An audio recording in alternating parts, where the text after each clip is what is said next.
നൽകിയത്. നമുക്കിനി വയനാട്ടിലേക്ക് പോകണം. അവിടെ ലോക്സഭാ മണ്ഡലത്തിലെ 2 ദിവസത്തെ സന്ദർശനത്തിന് ശേഷം MP പ്രിയങ്ക ഗാന്ധി ഇപ്പോൾ ദില്ലിയിലേക്ക് മടങ്ങിയിരിക്കുകയാണ്. MP ആയി സത്യപ്രതിജ്ഞ ചെയ്ത ശേഷം വയനാട്ടിലെത്തിയ പ്രിയങ്കയ്ക്ക് ഉജ്ജ്വല സ്വീകരണമാണ് ലഭിച്ചത്. മാനന്തവാടിയിലും സുൽത്താൻ ബത്തേരിയിലും കൽപ്പറ്റയിലും ഒക്കെ കോൺഗ്രസ് പ്രവർത്തകർ സ്വീകരണം ഒരുക്കിയിരുന്നു.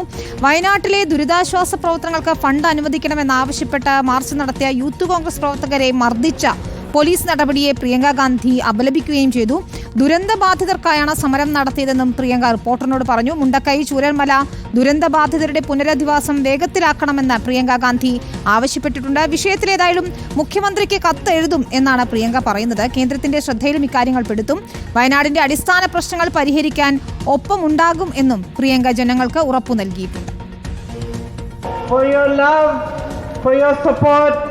And for making me your member of parliament. During the campaign, I met many of you. I met farmers, owners of small shops, businesses, teachers. I met sisters in churches.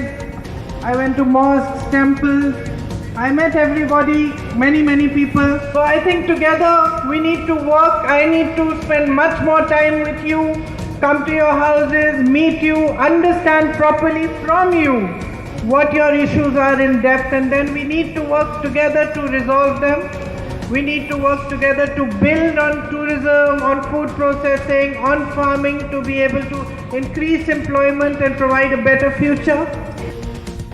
Deepak Mohan ചേരുന്നുണ്ട് വിശദാംശങ്ങളുമായി. ദീപക്, വലിയ സ്വീകരണമാണ് പ്രിയങ്കയ്ക്ക് ലഭിച്ചത്. ഏറ്റവും പ്രധാനപ്പെട്ട കാര്യം മുണ്ടക്കൈ ചുരൽമല ദുരന്തത്തിൽ കേന്ദ്ര സഹായം ലഭിക്കാത്തതിനെ ആണ് പ്രിയങ്ക പ്രധാനമായും ഉയർത്തിക്കാണിച്ചത്. ഒപ്പം അവരുടെ പുനരധിവാസം അതും ഉയർത്തുന്നത് നമ്മൾ കണ്ടു. കേന്ദ്ര സംസ്ഥാന സർക്കാരുകളെ കുറ്റപ്പെടുത്തുന്നതും നമ്മൾ കണ്ടു. ഏതായാലും ഈ വിഷയം ഏത് രീതിയിലാണ് പാർലമെന്റിൽ ഉൾപ്പെടെ ഉയർത്താൻ പോകുന്നത്?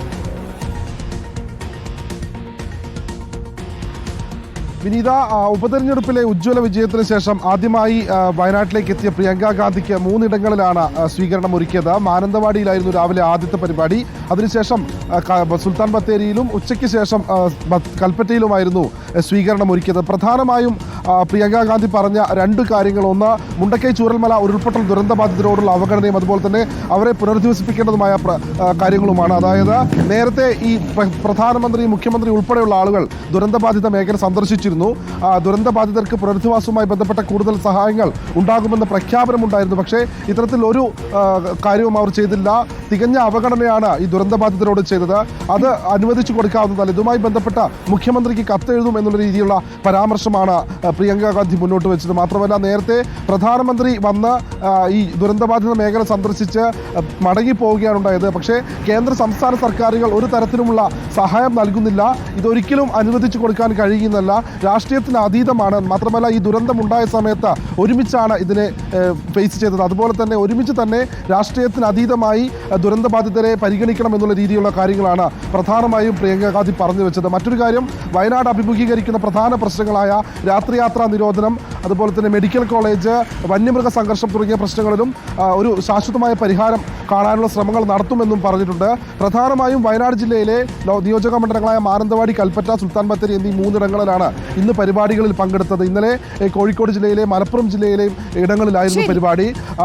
അതായത് ഇന്നലെ യൂത്ത് കോൺഗ്രസ് വലിയൊരു പ്രതിഷേധ മാർച്ച് നടത്തിയിരുന്നു. അതുമായി ബന്ധപ്പെട്ട ആശുപത്രിയിലുള്ളവരെ സന്ദർശിക്കുമെന്ന ഒരു സൂചന ഉണ്ടായിരുന്നെങ്കിലും ഇവരെ സന്ദർശിച്ചില്ല. ഇവരുമായി ഫോണിൽ പ്രിയങ്ക ഗാന്ധി ബന്ധപ്പെട്ടിട്ടുണ്ട്. ഇനി വരുമ്പോൾ കാണാമെന്നാണ് പറയുന്നത്. മാത്രമല്ല, സമയക്കുറവിന്റെ കുറവ് മൂലമാണ് ഇത്തവണ ഈ യൂത്ത് കോൺഗ്രസ് പ്രവർത്തകരെ സന്ദർശിക്കാൻ കഴിയാതിരുന്നത് എന്നുള്ള രീതിയിലുള്ള ഒരു കാര്യവും നമുക്ക് മനസ്സിലായിട്ടുണ്ട്. ശരി, ഏതായാലും പോലീസ് മർദ്ദനത്തെ ശക്തമായി അപലപിക്കുകയുണ്ടായി പ്രിയങ്ക ഗാന്ധി. റിപ്പോർട്ടറിനോട് ഞങ്ങളുടെ പ്രതിനിധി സിനോജ് തോമസിനോട് സംസാരിച്ചപ്പോൾ മുണ്ടക്കൈ ചൂരൽമല ദുരന്തത്തിൽ കേന്ദ്ര സംസ്ഥാന സർക്കാരുകളെ കുറ്റപ്പെടുത്തുകയും ചെയ്തിട്ടുണ്ട്. ഏതായാലും വിഷയം ചൂണ്ടിക്കാണിച്ചുകൊണ്ട് മുഖ്യമന്ത്രിക്ക് കത്തെഴുതാൻ പോവുകയാണ്. കേന്ദ്ര സർക്കാരിന്റെ ശ്രദ്ധയിലും ഇക്കാര്യങ്ങൾ പെടുത്തും. വയനാട്ടിലെ പ്രശ്നങ്ങളിലൊക്കെ തന്നെ താൻ കൂടെ ഉണ്ടാകും എന്നൊരു ഉറപ്പു നൽകിക്കൊണ്ട് തന്നെയാണ് പ്രിയങ്ക ഗാന്ധി ദില്ലിയിലേക്ക് മടങ്ങിയിരിക്കുന്നത്. ദീപക് മോഹനാണ് വിശദമായ വിവരങ്ങൾ നൽകി.